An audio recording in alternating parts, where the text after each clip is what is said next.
Thank you. And good morning or good evening. My name is Angeli Medina. I'm here to talk about the history of pandemics and the global perspectives on pandemic. Um, I'd like to start by saying that the COVID-19 pandemic killed millions of people globally, disrupted the world economy, shattered the travel industry, and plunged millions into poverty. World Health Organization Director Tedros emphasized that although an estimated 7 million deaths were reported to WHO, they know that deaths are several times higher, which is at least 20 million.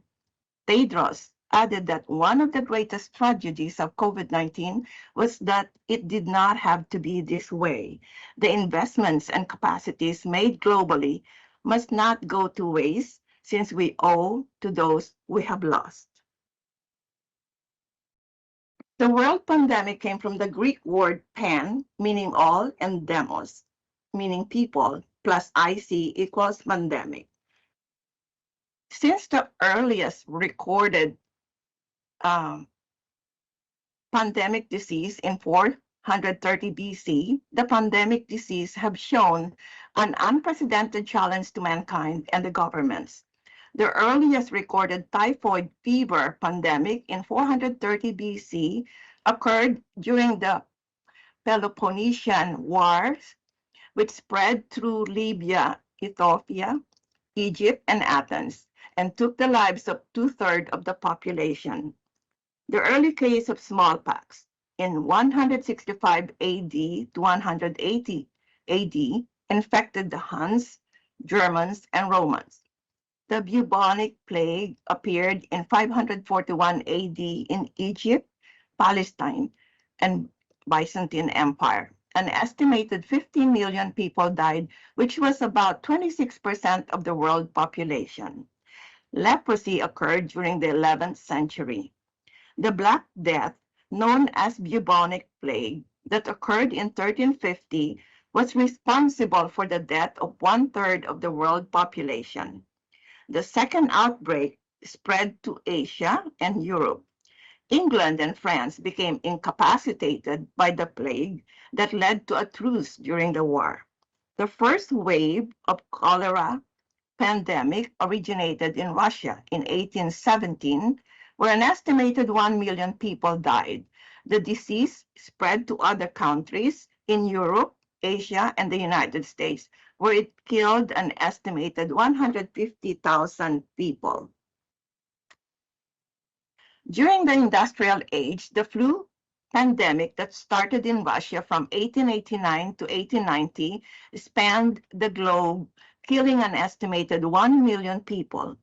About 500 million people died from the Spanish flu from 1918 to 1920 because of crowded condition in the military camps during World War I. The Asian flu started in China in 1957 and spread to Singapore, Hong Kong, and the United States, and an estimated 1.1 million died worldwide, with 116,000 deaths in the United States. The HIV claimed an estimated 35 million lives and became a pandemic in the late 20th century. 64% of the 40 million living with HIV live in the Saharan Africa. The H1N1 swine flu originated in Mexico in 2009 and infected an estimated 1.4 billion people globally. According to CDC, the flu killed between 151 million, 151,700 and 575,400 people.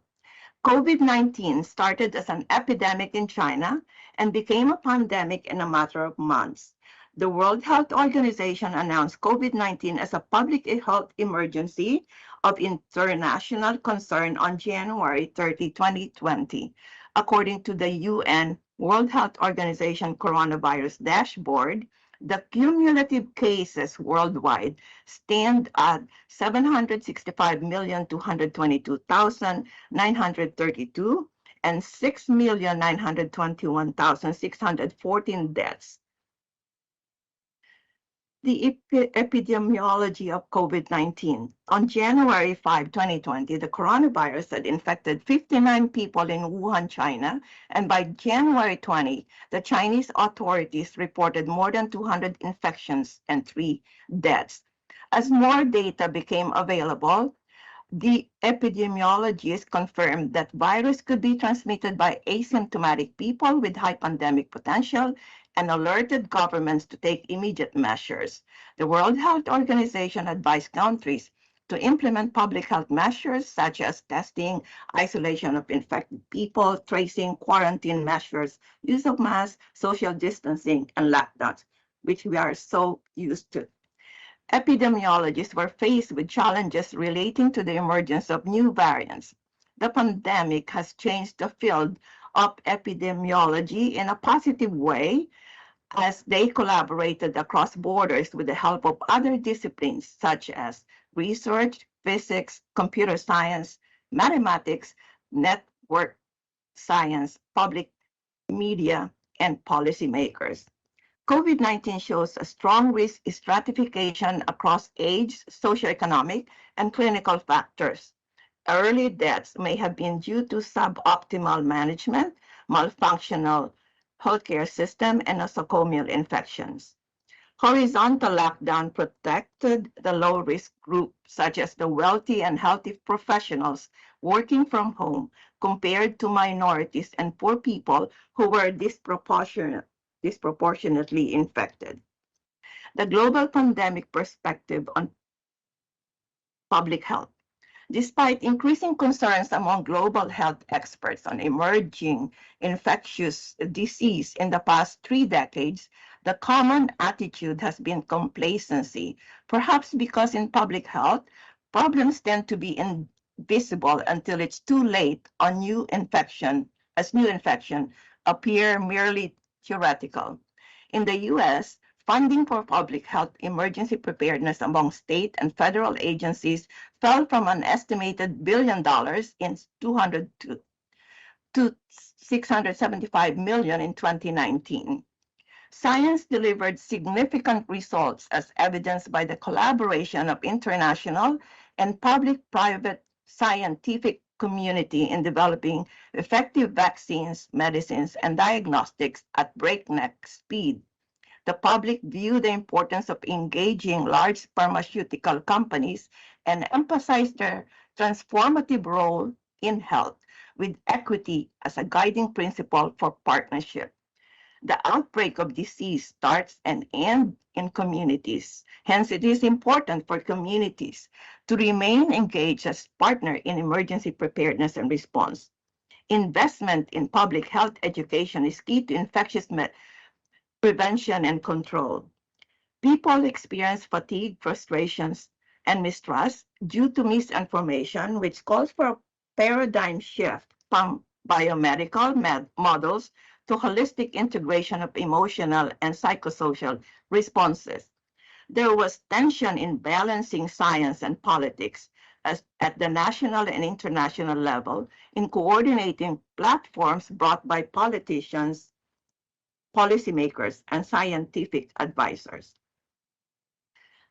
The main part of preparedness for epidemics or pandemics is to realize that we, as human beings, are all in this together. What affects one person anywhere affects everyone everywhere. That we are therefore inevitably part of a species, and we need to think in that way rather than about division of race and ethnicity, economic status, and all the rest of it. It is important for people to have a fundamental mindset and for people to work together as human species to care for one another, to realize that the health of the most vulnerable among us is a determining factor for the health of all of us.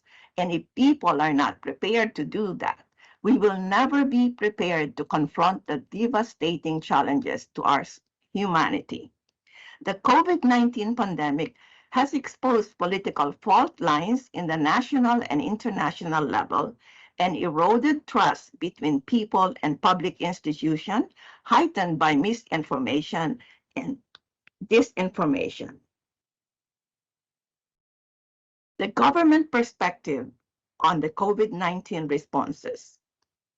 The pandemic affected different countries globally with varying intensities and unprecedented challenges to the governments.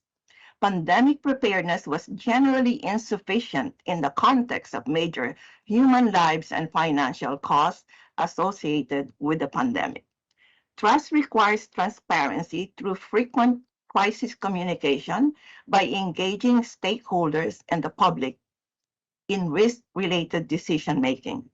The effectiveness of lockdown and restriction measures need to be assessed in the context of individual liberties. The impact of lockdowns on domestic violence, alcohol consumption, mental health, and youth need to be explored. There is a need for better risk anticipation capacities by having the necessary data infrastructure to monitor infection rate and expertise in the government to review the data and provide advice to decision makers to evaluate the crisis management. There was a lack of emergency response planning and training, particularly in pandemic response, and lack of cooperation with response stakeholders. The country's perspective on the handling of COVID-19. In the US, the tension between maintaining social freedom and engaging in collective defense against the coronavirus led to the politicization and heaviest human toll from the virus. Fortunately, in its darkest hour, in the fight against COVID-19, Pfizer and Moderna produced a vaccine breakthrough with 90% efficacy. The eroding trust in the Food and Drug Administration, Center for Disease Control and Prevention, and the World Health Organization, as well as in pharmaceutical companies, signal the need for reform. The pharmaceutical companies pledge that their race for a cure will not be influenced by political pressure nor cut corners on public safety. Singapore, Taiwan, and South Korea have shown effective disease outbreak early system and implemented airport and port of entry screening, temperature checks, social distancing, and compliance with mask wearing. The general lack of reliable and real-time data has been plagued with issues such as false positive results, lags in reporting cases, and reporting COVID-19 in a privacy-preserving way is a national and global vulnerability. There is a clear need for accessible emergency healthcare surge capacity to respond to mass casualty events.